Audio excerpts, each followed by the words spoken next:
사무엘하서 19장 31절부터 43절입니다. 그때에 길라 사람 바르실레도 로굴림에서 내려와서 왕이 요단강을 건너는 일을 도우려고 요단강 가에 이르렀다. 바르실레는 아주 늙은 사람으로 나이가 80살이나 되었다. 그는 큰 부자였으므로 왕이 마하나임에 머물러 있는 동안에 왕에게 음식을 공급하였다. 왕이 바르실레에게 말하였다. 노인께서는 나와 함께 건너가시지요. 나와 같이 가시면 내가 잘 대접하겠습니다. 그러나 바르실레는 왕에게 아뢰었다. 제가 얼마나 더 오래 산다고 임금님과 함께 예루살렘으로 올라가겠습니까? 제 나이가 지금 80입니다. 제가 이 나이에 좋은 것과 나쁜 것을 어떻게 가릴 줄 알겠습니까? 이 종이 무엇을 먹고 무엇을 마신들 그 맛을 알기나 하겠습니까? 노래하는 남녀가 아름다운 노래를 부른들 제가 이 나이에 잘 알아듣기나 하겠습니까? 그러니 이 종이 높으신 임금님께 다시 짐이 되었어야 되겠습니까? 이 종은 임금님을 모시고 요단강을 건너려는 것뿐인데 어찌하여 임금님께서는 이러한 상을 저에게 베푸시려고 하십니까? 부디 이 종을 돌아가게 하셔서 고향 마을에 있는 제 아버지와 어머니의 무덤 곁에서 죽게 하여 주시기를 바랍니다. 그 대신에 이 종의 아들 기맘이 여기에 있으니 그가 높으신 임금님을 따라가게 하시고 임금님께서 바라시는 대로 그에게 잘 대하여 주시기를 바랍니다. 그러자 왕이 약속하였다. 물론 내가 기맘을 데리고 가겠소. 그리고 노예께서 보시기에 만족하도록 내가 그에게 잘 대하여 주겠소. 또 나에게 특별히 부탁한 것은 무엇이든지 내가 다 이루어 드리겠소. 드디어 온 백성이 요단강을 건넜고 왕도 건너갔다. 왕이 바르실레에게 입을 맞추고 복을 빌어주니 바르실레가 자기의 고향으로 돌아갔다. 왕이 길갈로 건너갈 때에 기맘도 왕을 따라서 건너갔다. 온 유다 백성과 이스라엘 백성의 절반이나 왕을 따라서 요단강을 건너갔다. 그런데 갑자기 온 이스라엘 사람이 왕에게 몰려와서 이렇게 말하였다. 어찌하여 우리의 형제인 유다 사람들이 우리와 언언도 없이 임금님을 몰래 빼돌려 임금님과 임금님의 가족과 다윗 왕의 모든 신하를 모시고 건넜습니까? 그러자 온 유다 사람이 이스라엘 사람에게 대답하였다. 우리가 임금님과 더 가깝기 때문이다. 너희가 어떤 일로 그렇게 화를 낼 이유가 무엇이냐? 우리가 임금님께 조금이라도 얻어먹은 것이 있느냐? 임금님이 우리에게 조금이라도 주신 것이 있어서 그러는 줄 아느냐? 그러나 이스라엘 사람은 유다 사람에게 이렇게 말하였다. 우리는 임금님께 요구할 권리가 너희보다 10갑절이나 더 있다. 그런데 어찌하여 너희는 우리를 무시하였느냐? 높으신 임금님을 우리가 다시 모셔와야 되겠다고 맨 먼저 말한 사람이 바로 우리가 아니었느냐? 그래도 유다 사람의 말이 이스라엘 사람의 말보다 더 강경하였다. 아멘. 32절에 바르실레는 아주 늙은 사람으로 나이가 80살이나 되었다. 그는 큰 부자였으므로 왕이 마하나임에 머물러 있는 동안에 왕에게 음식을 공급하였다고 했습니다. 31절에 바르실레도 왕이 요단강을 건너는 일을 도우려고 요단강가에 이르렀다. 33절에 왕이 바르실레에게 말하였다. 노인께서는 나와 함께 건너가시지요. 나와 같이 가시면 내가 잘 대접하겠습니다. 라고 했습니다.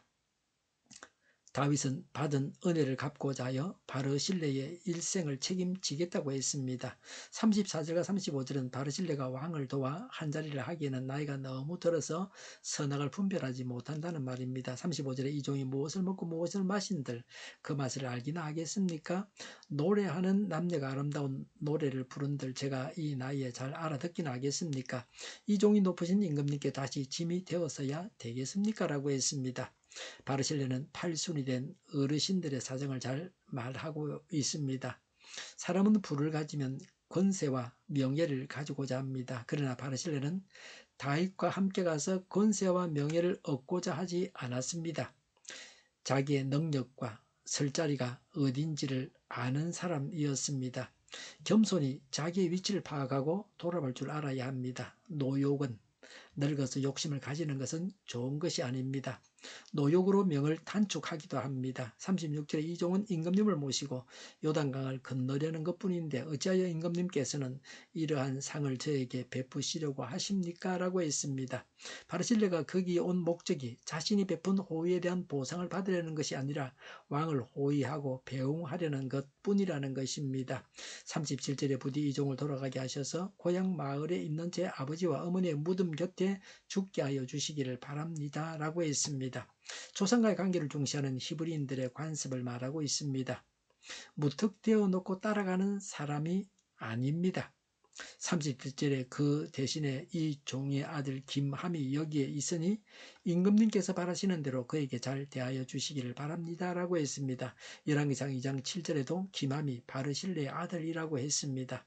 38절에 왕이 약속하였다. 물론 내가 김함을 데리고 가겠소. 그리고 노인께서 보시기에 만족하도록 내가 그에게 잘 대하여 주겠고 또 나에게 특별히 부탁한 것은 무엇이든지 내가 다 이루어 드리겠소 라고 했습니다. 다윗은 김함을 죽는 날까지 보살폈고 임종신은 그를 잘 보살피라고 솔로몬에게 요원까지 했습니다. 다윗은 개인적인 약속도 철저하게 지켰습니다.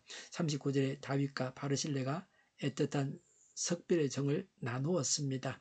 이스라엘은 12지파로 이루어져 있지만 사실은 2개의 지파로 구성되어 있습니다. 그 두 지파가 유다와 에브라임입니다.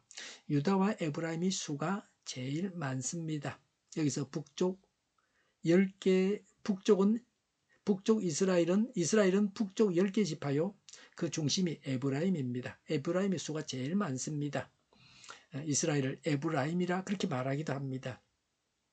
여기서도 유다와 에브라임이 주도권 싸움이 있었습니다. 우리가 경계해야 될 가장 큰 적은 항상 우리 내부에 있습니다.